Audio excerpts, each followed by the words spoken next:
No matter how long you've been following tennis for, I'm sure you know or have at least heard about Richard Gasquet. Yes, even though we don't see as much from him as we used to for the past 2 decades, he's still grinding on the tour, even playing some challengers. If people 20 years ago could know about this, they would definitely be surprised that the future star of French tennis, arguably one of the best prospects ever, would struggle this much. Now, even though he had a great career, he never achieved what people thought he was destined to. So, what happened to Richard Gasquet? Richard was introduced to the sport at a very young age.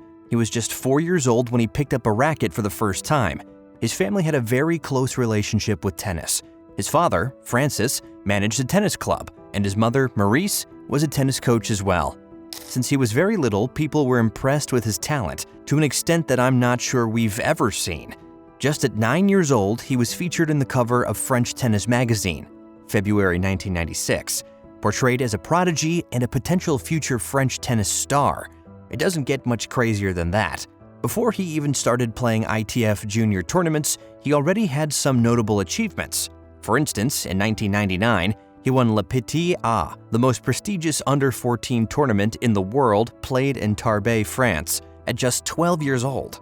During his campaign, he beat Rafael Nadal in the quarterfinals, who he wouldn't be able to beat on tour in 17 matches. That must be a memorable one for Richie. That year, he dominated the U14 Tennis Europe Junior Tour, snatching 3 of the most prestigious trophies, Le Petit A, Timesson, and the European Tennis Championships. Throughout his junior career, he had a record of 44-7 in singles. That's pretty insane. 2002 was the year of his breakthrough, when he made the semifinals at the Australian Open and won the French Open and the US Open titles. The US Open final was the shortest in history too, beating his compatriot Laurent Racador in just 45 minutes. He finished the year as world number 1 in the U18 category and also as the world junior champion. All of this at just 15 years old, making him the youngest year and junior world number 1 in history until that time. In the meantime, while he was playing the juniors, he was also making his first steps in the professional circuit. During 2002, he made his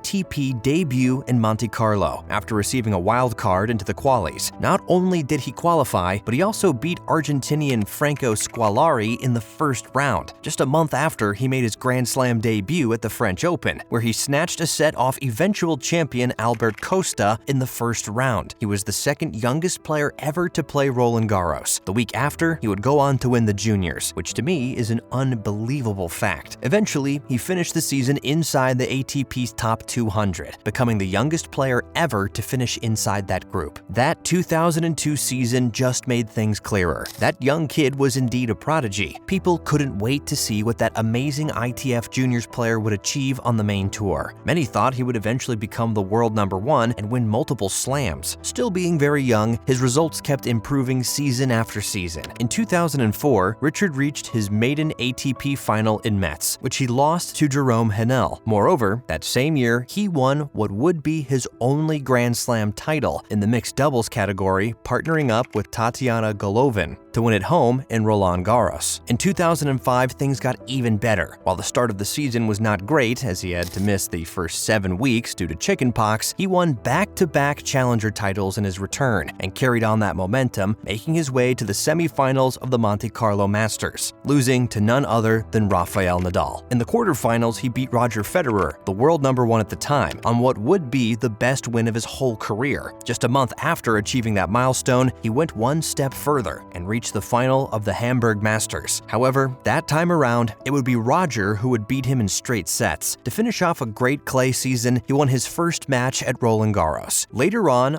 the day of his 19th birthday, he won his first ATP title in Nottingham's grass. That season would also see him make his Davis Cup debut and finish the year as the French number 1 for the very first time. Not bad at all for a teenager. In 2006, his growth continued, winning 3 more titles in 4 finals, and reached a second Masters 1000 final in Toronto. He won in Nottingham, Gstaad, and Lyon, showcasing his versatility as a player by winning in all 3 surfaces. He finished the year inside the top 20, and as the French number 1 player for the 2nd year in a row. If this wasn't good enough, 2007 was even better. He cracked into the top 10, reached his first Grand Slam semifinals at Wimbledon, and qualified for the year-end ATP Finals, snatching the last spot during the last week of the season when he reached the semifinals of the Paris Masters Masters to jump from 13 to 8 in the world. This was his most successful season in terms of match wins, with 49, including a title in Mumbai and 2 other finals. 2008 and 2009 were not good seasons for Richie. 2009 was especially tough as he tested positive for cocaine and was banned for 2 months. As a result, he lost the whole clay court and grass court seasons. This must be among the darkest moments of his career. Throughout 2010 and 2011, Gasquet tried to return to his level, which he did slowly but surely. He only won 1 title during that lapse of time, the 2010 Nice tournament. 2012, however, was a much better season. He won a title in Bangkok, reached 2 other finals, including one of a Masters 1000 in Toronto, and had very consistent Grand Slam performances, reaching the 4th round at each and every one of the 4 majors.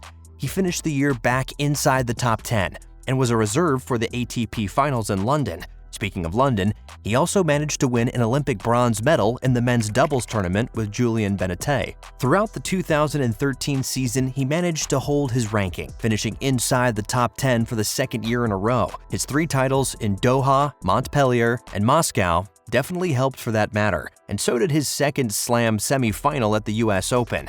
Unlike the year prior, this time, Gasquet qualified for the ATP Finals and played the tournament for the 2nd time in his career. The following season was a pretty mediocre one, which saw him struggle with injuries. The highlight must be the Davis Cup final, which France lost to Switzerland. Gasquet was an important part of that French team, but unfortunately lost the decisive rubber against Roger Federer. After that bad season, 2015 was another good one, which saw him win 2 more titles in Montpellier and Estoril.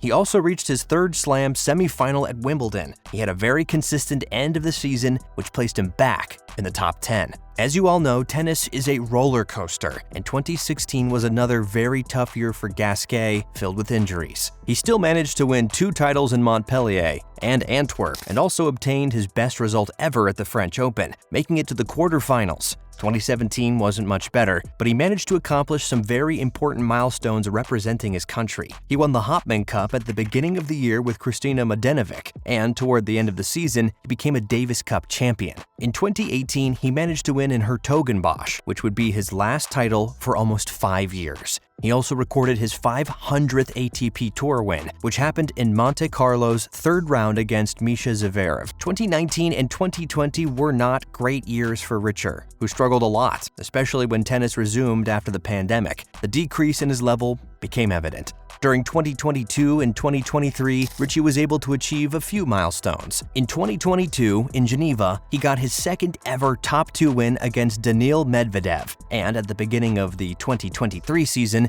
he won his 16th career title in Auckland. With that win, he became the French #1 player once again, even though his ranking was nowhere near his best. He was the 42nd player in the world. In 2024, after losing his points from the Auckland title, he dropped out of the top 100 for the first time in 956 weeks, since April 2005. It's really difficult to put those numbers into perspective. It just shows how good of a career this guy had, even though people don't always appreciate it. Fueled by his love for the sport, he still decided to play some challengers events to regain some ranking points, and gave himself a very nice gift by winning his 1st round match against Borna Coric at his 74th Grand Slam appearance at Roland Garros in front of an amazing crowd. Unfortunately, we don't know how much time remains in his career, but seeing him win some more matches, especially in front of his people, enjoying himself on the court, is definitely nice to see. Having the pressure of being the next great thing must not have been an easy weight to carry for him, and who knows whether that might have had an impact on his results. It's safe to say that for what he was expected, he underachieved, but still, he had a career worthy of a great tennis player. If you enjoyed this video, don't hesitate to subscribe to the channel so as not to miss out on any of the upcoming videos. Check out some of our other videos on this channel as well. We'll see you soon for a new one. Take care.